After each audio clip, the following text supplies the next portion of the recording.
everybody. Okay.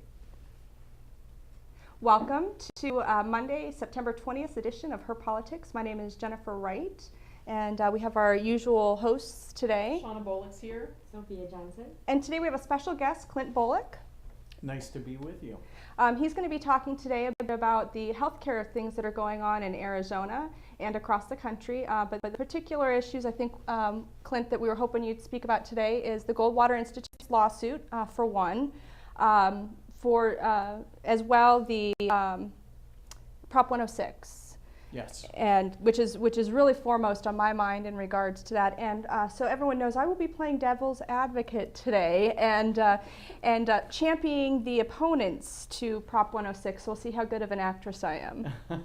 Well, of course, anything you say can be taken out of context in future television commercials. Yeah, my husband warned me about that, so I'm going to try to preface everything. The opponents of Prop 106 Okay. say. There we go.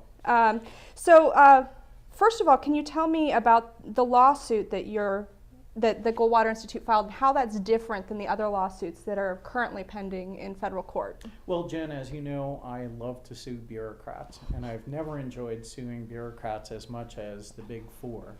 Timothy Geithner, Kathleen Sebelius, Arizona's favorite lawyer, Eric Holder, and, of course, the big man himself, Barack Obama. And there are about a dozen lawsuits going on right now trying to take on Obamacare. And our lawsuit is right here in Arizona. It's the only one filed here in Arizona. The state, through Governor Brewer, joined another lawsuit with 19 other states, and that one is pending in Florida. But there are some aspects of our lawsuit that are similar to some of the other lawsuits, particularly the challenge to the individual mandate. We represent a guy named Nick Coons, who is a small businessman in Tempe. He puts every dollar he has into growing his business, exactly what American entrepreneurs traditionally do. And he does not have health insurance. He saves for his health insurance, and in a few years, as he gets a little older, he wants to buy a catastrophic health insurance policy. But of course, under Obamacare, neither of those things is legal. He cannot just spend his own money for insurance, for his health care, and he cannot buy merely a catastrophic health insurance policy. He has to buy what's prescribed by Dr. Obama. This is going to cost him a huge amount of money, either to buy a Cadillac health insurance plan or to pay the fines that are set up, and we are challenging the individual mandate.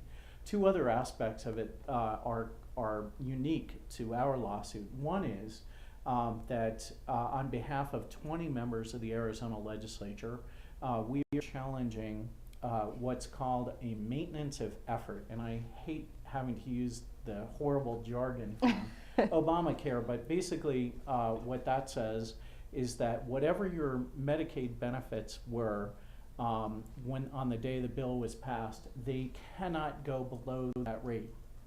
And Arizona, in the good times, went way beyond the minimum that was required under Medicaid, knowing that if there was ever a budget crisis, they could go back and lower those benefits. They did lower those benefits, and Obamacare said, oh, you can't do that. So instead of funding education, instead of funding police and fire, the legislature had to go back and fund and lift the Medicaid benefits. We believe that is illegal coercion, and we're challenging that. And then finally, we are challenging on behalf of 3 members of our congressional delegation, Representatives Shadig, Trent Franks, and Jeff Flake, an agency called IPAB, the Independent Payment Advisory Board. There is nothing advisory about this board. It has sweeping powers to set Medicare and Medicaid rates, and it is charged with cost containment. And that is, of course, a scary thing to have a board that has the power to do whatever it thinks is necessary to contain costs. What is unique about this agency in all of U.S. history, it is uncontrollable by Congress, it is unreviewable by the courts, and it is unrepealable by Congress. And so we believe this is a breathtaking abuse of congressional power. And if we can knock out any one of those three elements, we think we can bring down Obamacare. Now, how is this lawsuit being funded? It is being, Jen, I so appreciate it. It is being funded by individual voluntary contributions. The Goldwater Institute is a nonprofit organization. Every dollar that people contribute can be deducted from their taxes. And so we are looking to people who support what we're doing. Sophia said she's going to donate. No, I said I didn't know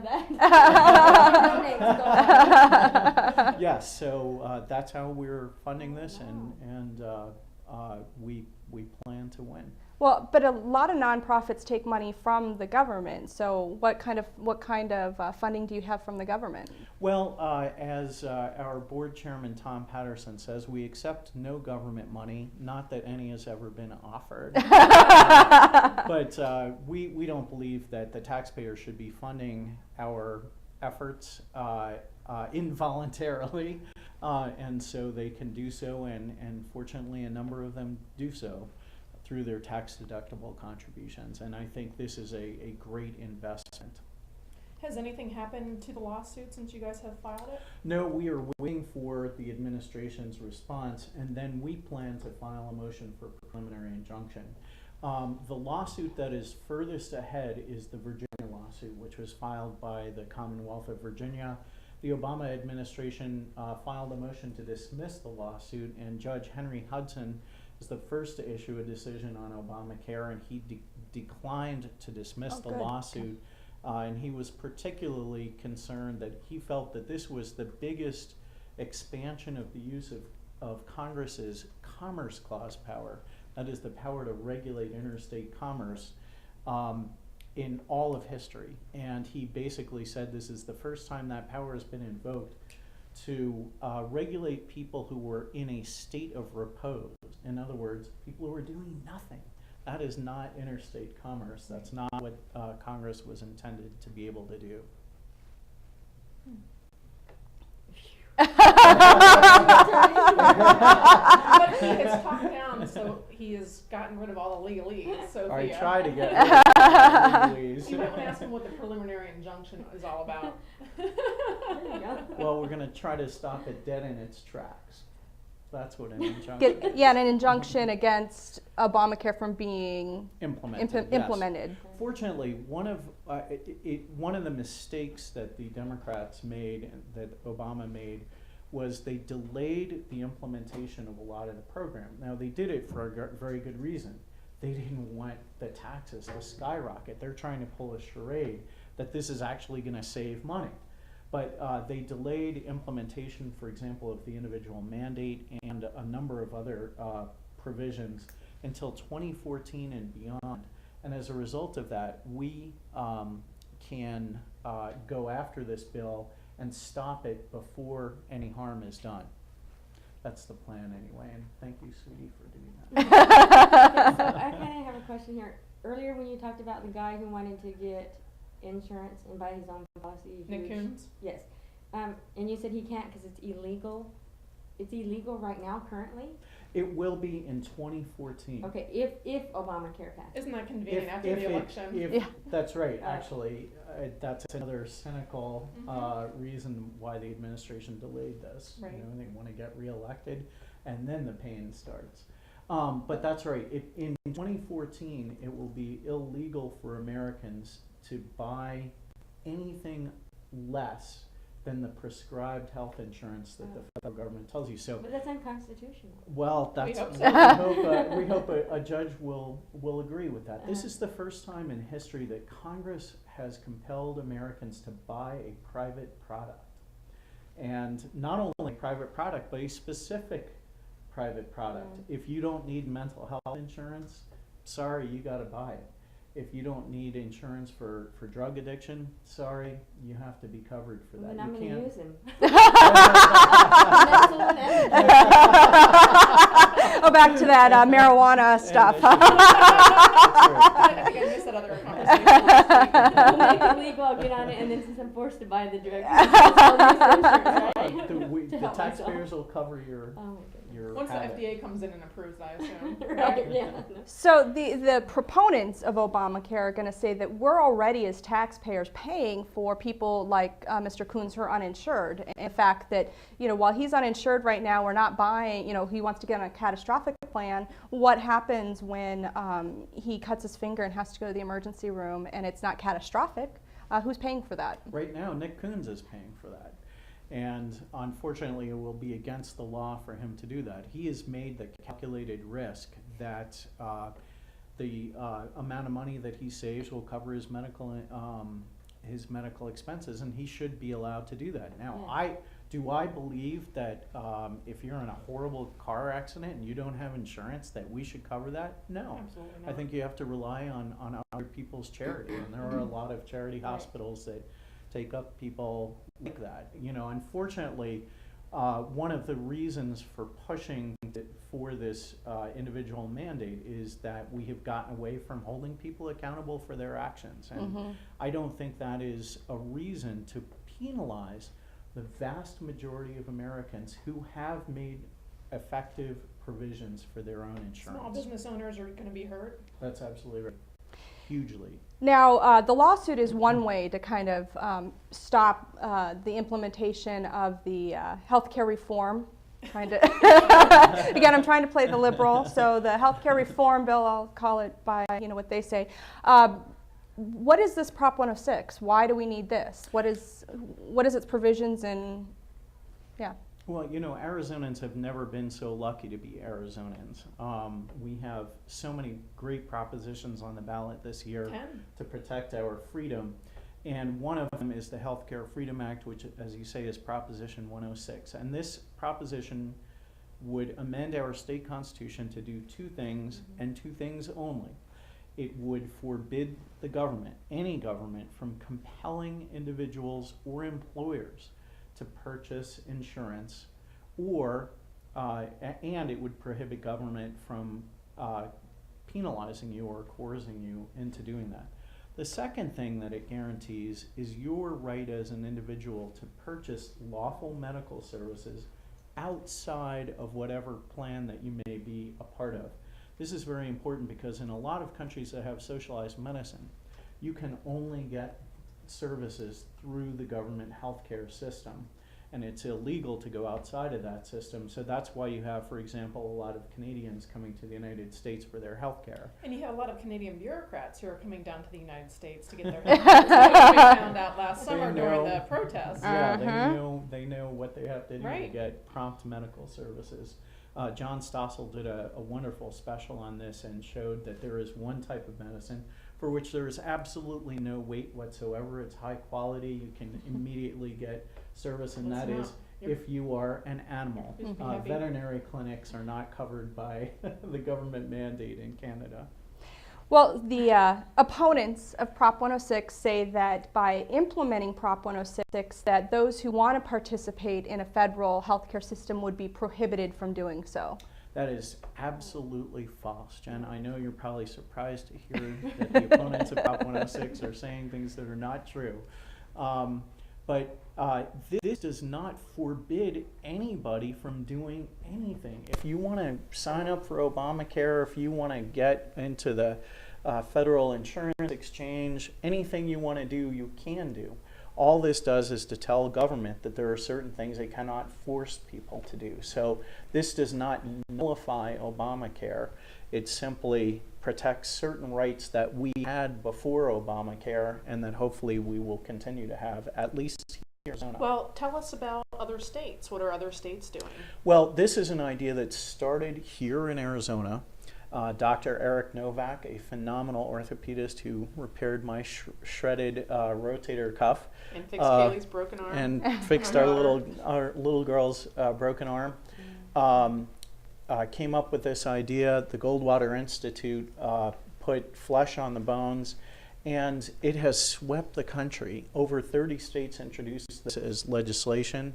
A number, including Virginia, have already enacted it. The first time it went to the ballot was in Missouri a couple of months ago, and it passed with nearly 75% of the vote.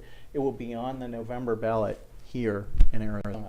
Well, you know, I do want to point out one of the other things that the opponents of Prop 106 are saying is they actually say that Prop 106 was crafted by wealthy specialist physicians and insurance corporations who want to strengthen their control and further their own greed.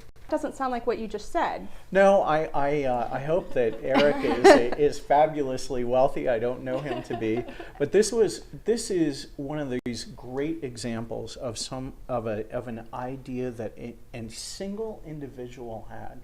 I remember when Eric came to our office at Goldwater and he said, you know, I have this idea, I think it's very important, and we worked with him to craft it. So it was really the idea of one individual.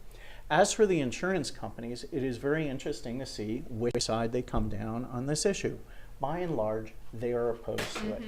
Why are they opposed to it? Because this was a devil's deal that was made between the Obama administration and the insurance companies. The insurance companies said, yes, we will let you regulate us like crazy so long as you force people to buy our product. Yes. And so they support the individual mandate. I have spoken to so many insurance people and they're like, well, we like the initiative except for the protection against the individual mandate. That is, of course, the core of Proposition 106. Liberals, including Barack Obama when he was a candidate, used to oppose the individual mandate. And you know what they called it? Corporate welfare. Right. That's what it is, and we're going to get rid of it. So when the Prop 106 opponents say that this is, you know, at the behest of the insurance company, nothing could be further from the truth. And this isn't the first time it's been on the ballot, is it? That's right. It was on the ballot 2 years ago. It was an idea that was ahead of its time. No one understood why we would possibly need something like this.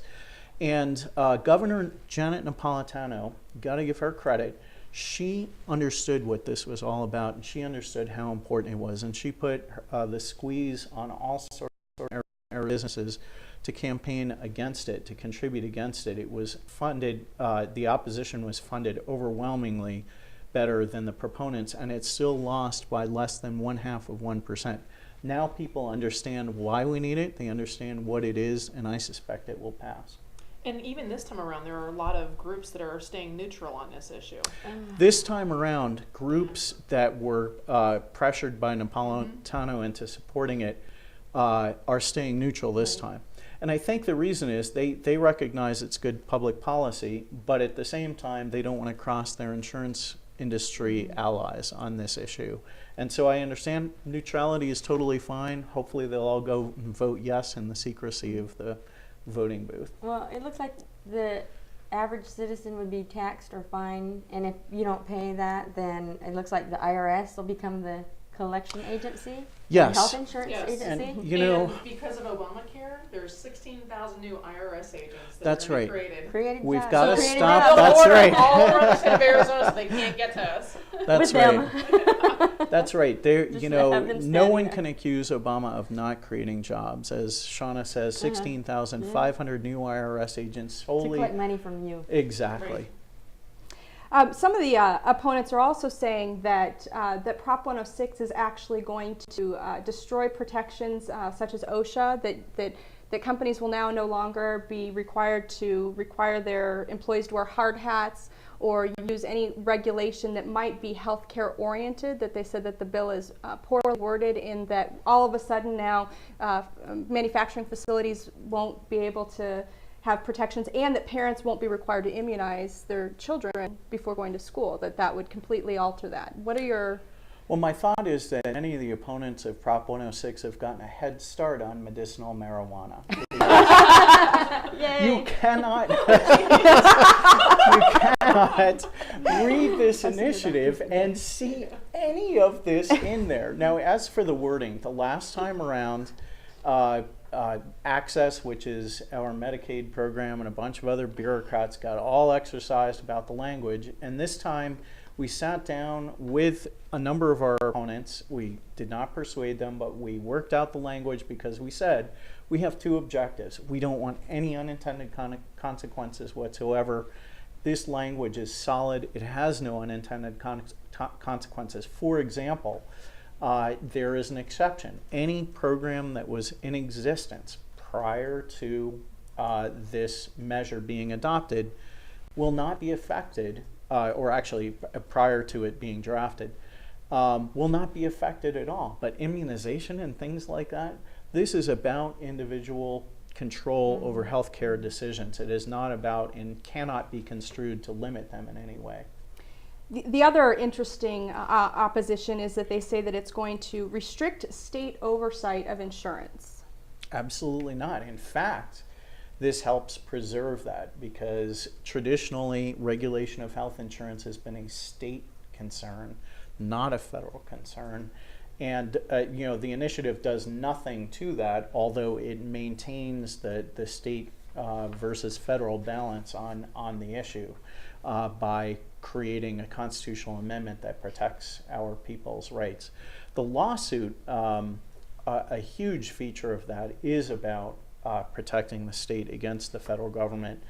And a few years ago, 2006, in a case called Gonzalez versus Oregon, Oregon voters passed a measure called the right to die, physician-assisted suicide.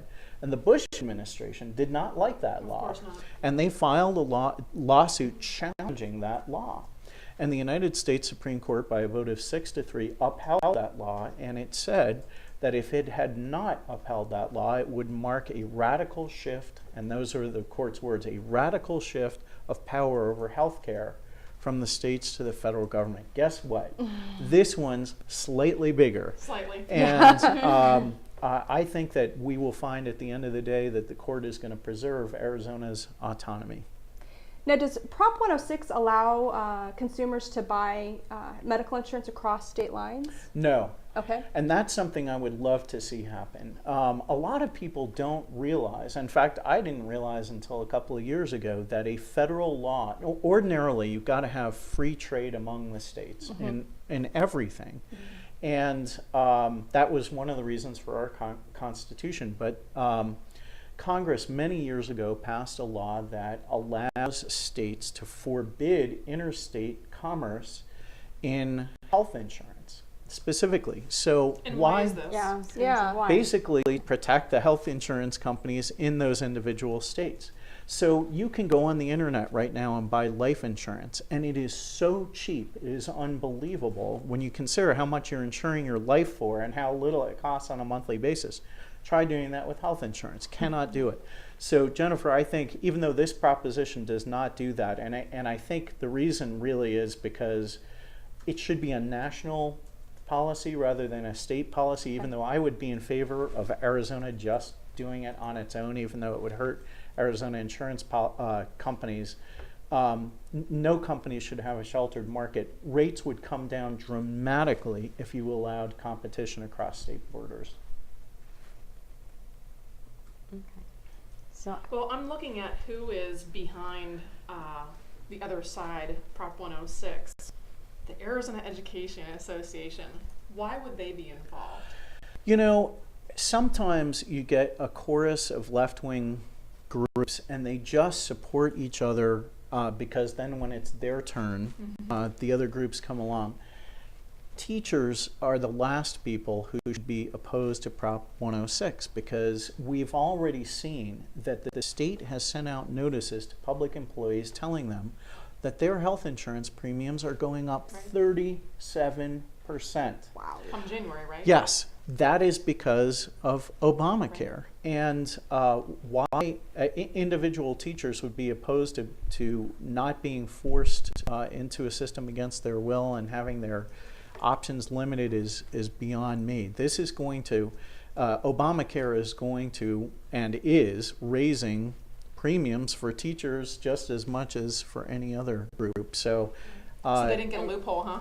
they did not get a loophole. There's no grass This to is compromise it's not here. about liberal or conservative or left or right. That's right. It's about patience and Choice. choice, That's right. protecting our rights to choose. Exactly. That's kind of right. health In insurance fact, we you, want. you just put your finger on something very important. Many of the decisions that establish individual autonomy over healthcare decisions were established by liberals. They're the abortion cases, they're the contraception cases. Those are cases that we are going to use to try to bring down this law. So Good. you're It's always absolutely fun to right. use liberal sense. But and It's my also body, I this can do what I want. agency that can, has all of these sweeping powers. Well, there's two reasons why liberals should be terrified about that. First of all, as the Florida Hispanic Chamber of Commerce just recently wrote, the likely way this board is going to get costs contained is by reducing further reimbursement for Medicare expenses. Guess what happens when you do that? People stop taking Medicare patients, and they are worried about a catastrophic drop-off in the number of physicians who are going to be taking these patients. The second thing that liberals should worry about with this particular agency is, if you can have this agency here, you can have it in any context. Could you imagine if President George W. Bush in the Patriot Act said, I'm going to establish an independent commission to decide when we can use torture? And Congress can't do anything about it. It can't repeal it, and the judiciary can't review it. Yeah. If it's okay for Obamacare, it's okay in the Patriot Act too. So should never be allowed to establish an agency that has those kinds of sweeping powers. The ACLU ought to be all over this, but so far I have not seen them doing anything Especially about that it. not being able to repeal part. Yes. Once it's in there, it's in. It's like That's sealed right. in concrete. Yeah. Yes. And I have to, I'm taking off my liberal hat now because you'd mentioned in the, Such a burden. I know, I swear. Please, I only play a liberal on TV. You had mentioned how doctors were going to stop taking Medicare patients, and correct me if I'm wrong, didn't the Mayo Clinic recently announced they're no longer taking Medicare patients? I think that's I think they did last summer, right? I believe they did. No one knows for I sure. think so. I'm pretty sure, and I have to say from a personal note, actually both of us, you and me, are currently seeking treatment at the Mayo Clinic, and it's the best treatment I've ever received. And the idea that kind of medicine, that the knowledge and skills and capabilities and technology that's available at the Mayo, that's currently 100% covered under my insurance plan, as just like if I went to any other primary care physician, could be eradicated under this program. That's right. And Mayo was one of the few health providers that took a very passionate stand against Obamacare. And that actually makes me like them even more. But they have a fairly unique model, which is they are completely self-contained. They have their specialists within the facility. They don't make referrals, for kickbacks. They only do it for good reasons. And we see that over the Cancer Treatments for America as well. Another really good, sound model. Yes, but Obamacare really limits the flexibility of these options pretty dramatically by having a one-size-fits-all system. We're not, we're going to lose this kind of innovation that actually does contain costs also. And we're going to lose health savings accounts in the process as well, which are the best way to contain costs. This is, some employers use them right now, the Goldwater Institute does, and that basically, your employer, instead of just funding an insurance program where you just go and Do whatever you want. Yeah, exactly. That does not contain costs. That means that if your kid has the sniffles, you go to the doctor. And someone else pays for it. With health savings accounts, your employer buys you a catastrophic health insurance program and then helps fund an account. And out of that account, you pay your own medical expenses. Your insurance company negotiates lower rates with the healthcare providers. But you recognize for the first time we had prescriptions that we had no idea were over $1,000. And we're only paying the $20 copay. That's right. Well, guess what? You look for alternative therapies, which we did, when you pay out of pocket. And that will go away under Obamacare, because anytime you change your program at all, you change your deductible, you change the amount that the employer contributes, then it's no longer grandfathered in. Well, speaking of that, I'm a real big proponent, and I don't understand why right now, when you have medical insurance, that you don't have a choice to choose Western medicine over conventional medicine. And I think we should have that choice. Like liberals always say, it's my body, I can do what I want. Well, I prefer acupuncture and natural medicines, and my insurance company doesn't cover it, but it covers the conventional medication. Here, with these people that the liberals, there's a lady here, she goes as far as completely the opposite, saying that we need government to push everyone into one system.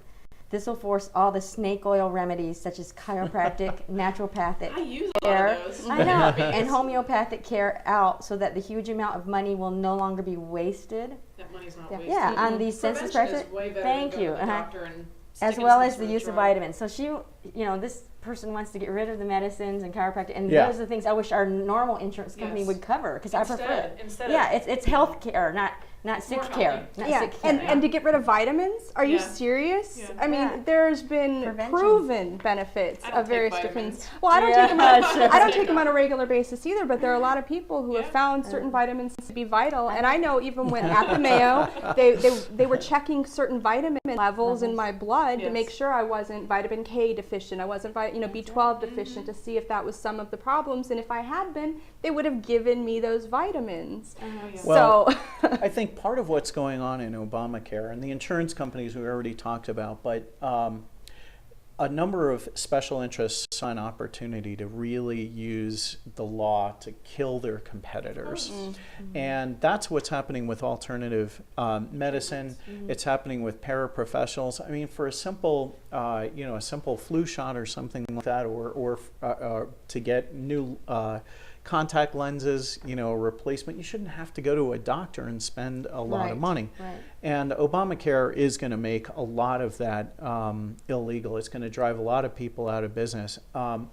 The alternative, if we had a truly free market system, when you buy car insurance, it takes forever. Why? Because they go down this checklist. What do you want your deductible to be? Do you want windshield coverage? Do you want car rental coverage? And you get to decide what's important to you, what the risks are. Likewise, you should be able to make those exact same choices when it comes to chiropractic medicine and so forth. And in many instances, it is dramatically cheaper than mainstream Oh, treatment. So the certainly. insurance company should love it because you're doing that instead of Favor for them. going to an allergist, prevention. for example. Yeah. But I guess the pharmaceutical people make money on this. They I sure guess, do. she also says, which this is shocking to me, that the government must force everyone to pay their fair share. This is too important to allow people their freedom. How is that freedom if you're being forced, for one thing? Right. Yeah. And that government experts will know what works. Yeah. That's not. Well, We you don't know know, what She can pay everybody else's share. There you go. it was really interesting early on, and this was abandoned after a while, but early on when the government was pushing for nationalized health care, there were these talking points that were put out, and everyone from Sebelius to the president were using the words choice and competition, even as they were doing everything they could to destroy choice and competition. And I think this woman's use of the word forced and freedom in the same sentence shows that cognitive dissonance. Well, if I was an AARP member, I think I would be massively opposed to Obamacare. And is AARP opposed to Prop 106? Or are they in the- I didn't see their name anywhere on here. Watching the town halls across the country last year at the AARP meetings and seeing some of the members come in and out and basically leave whenever they were being questioned by those folks. My grandparents have been on Medicare and Medicaid, I'm sure, for years now since they retired in the 80s. So you're seeing a dynamic shift from what the government wants to do to a whole voting block. And obviously you're seeing this with the DREAM Act too. They're trying to sneak the DREAM Act in with, the defense bill, spending bill. So you have all these voting blocks that are moving around and you're trying to figure out who are they trying to protect at this point. I actually think, they've already given up on the seniors because the seniors, for the most part, they're not paying in anymore. They've already screwed them over. No offense to the seniors. So now you see a moving target of who they're trying to capture at this point. And it seems like they have a barometer each day that they try to measure who they're going to help and who they're not. The next day, it's going to flip over. Right. Who do you think the next target is? Obviously, cap and trade is an area that we're seeing. Now moving away from the healthcare debate. As a lawyer, where do you see the administration moving next? Well, I see them moving next in an area that Arizonans also had the foresight to try to protect against, and that is a nifty little idea called card check.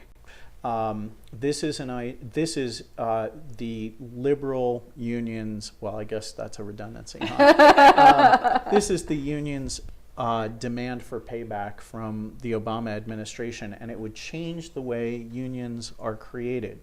Right now, if a union wants to form in a workplace, and they can form in very, very small workplaces, like an individual McDonald's It's 15 franchise. members, right? Right. I think it's 10, Is it actually. 10? And they come in and they circulate a petition, essentially, and if enough people sign up, then then the employees or the employer can demand a secret ballot election. And guess what happens? They go into the ballot box, and a lot of people who say that they would like to have a union, and are like, oh my gosh, that's the last thing I want, because it's going to probably end up costing me my job. Right. And maybe the company will go out of business. Right. So they vote no. Right. And as a result of that, private sector unionization has plummeted in the last couple of decades. This card check idea will replace that secret ballot with a system where if 50% of the employees sign a card, and the union can come up to you and pressure you and do all sorts of things to get you to sign that card. Once they have 50% plus one, you have a union, period. No right to secret ballot anymore. And then the employer has X number of days to agree to a contract with the union, and if they don't, they will have one provided for them by a federal mediator. This is disastrous. It has not gotten through Congress yet. A majority of House members and senators support it, but it can't get by the filibuster. So what is going to happen in the 2 months between the election and January? They are going to try to get it through a lame duck session. They're going to do it the way you were saying that they get so much done, which is attaching it to another bill, a budget reconciliation bill. If that fails, the National Labor Relations Board has said, we are going to do this by regulation. And so here in Arizona, we have another proposition, Proposition 113, which is called Save Our Secret Ballot, that would amend our Constitution to protect the right to secret ballot and establishing unions. That's the big agenda item I see coming up, because if they don't do it now, they will never be able to make it happen, especially through congressional action. And again, Arizonans have the ability to protect themselves. That is also on the ballot in Utah, South Dakota, and South Carolina. Yeah, there's first So, And again, an voting idea yes that on it started would here. Stop them from, so that one you would vote yes. Yes. Just Yeah. like on 106, you would vote yes, you don't want Obamacare. Yeah, so Okay. many, we got to get Arizonans thinking in a different way. The last 2 years, Obama has taught us to oppose everything. And fortunately, we've got a number of initiatives that we've got to think Yes. yes. Mm-hmm. Yeah, I think we found that when we went through the list the other day, we were all quite in agreement to pass, I think, almost all of them. There was a couple, I think we were 301 and 302 were the ones that we weren't. Or well, 302 is First things definitely a yes Yeah. vote. Okay. 301 is basically taking money from that fund, General. the land fund, Right. and putting it back to the general fund. Yeah. Yeah, 302, we want to definitely get rid of that program. So- Yeah, I Sorry, was first things first. yeah, I'm now I'm- hearing all the ads. I've never seen anything until this Mhm. election cycle. So they've sat dormant for how many years, and now they all of a sudden are spending their money. Yep. And you're I noticed watching this. I noticed a new billboard pop up at Yes. 32nd Street and Cactus I that saw was that. never there No. before. I'm like, interesting, I've never even heard of First Things First Mhm. doing anything. But of course, if we repeal First Things First, aren't we hurting the children? No. No. That's what they want you to believe, though, Right. right? That you One of play the- on that. They play. One of the huge scandals, and too few people know about this, during the budget debacle, one of the things that was done to solve the budget deficit, and incredibly painful, This was is Arizona, right? yes, Arizona, was massive new licensing fees imposed on child care centers. And this is just disastrous, because if you're already struggling to make ends meet and suddenly your child care goes up $100 a month, or your child care center shuts down because they cannot afford the licensing fees, this is a disaster. So first things first, this so-called child pre-K program is sitting on wads of money, and the state asks them, can you help out this situation by alleviating this crisis with childcare? Nope, we can't do it, sorry.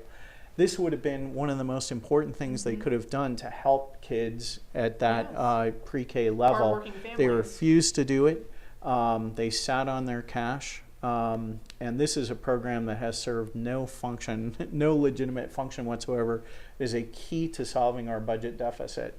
And by the way, the School Boards Association, your taxpayer dollars at work, has given $50,000 to the No on Prop Wow. 302 campaign. Well, I certainly see their little signs up all over the Yeah. place. What is it? Children first, not politics, or I saw something. it. Is Yes. kind That's of what I their saw. motto. Of Yeah. course, Orange again, you go signs. with the, oh, let's not hurt the children. But I had no idea that they went to First Things First. My son was in daycare, and the provider told me that her fees were going to go up from, I think it was $150 every 2 years to $1,200. Yes, it was a I mean, massive it wasn't a increase. small No. jump. It was like, Right. I'm not, she's like, I'm going to have to raise every family's fees to cover this expense.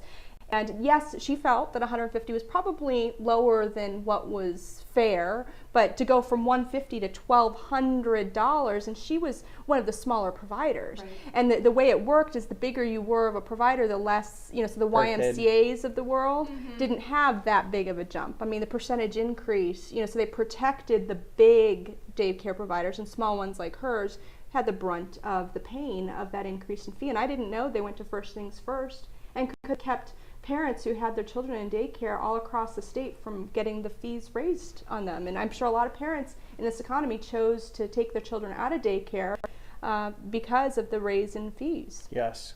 which means they can't work, which means they're at home because you can't. I've tried being have kids at home and try to get a It's job, and it doesn't work. impossible. I've tried doing it for many years. I work from home and juggling school and the kids. It's very hard. I actually can't wait to go back to work full time. One less headache to worry about in the morning. Yeah. Well, thanks for coming on our show this Yeah. morning. Well, it has been an enormous pleasure, and I wish you all the best with the show. Thank you. Thank you very much, and thank you for joining us for Her Politics Thank you. today. And we look forward to seeing you again on Wednesday.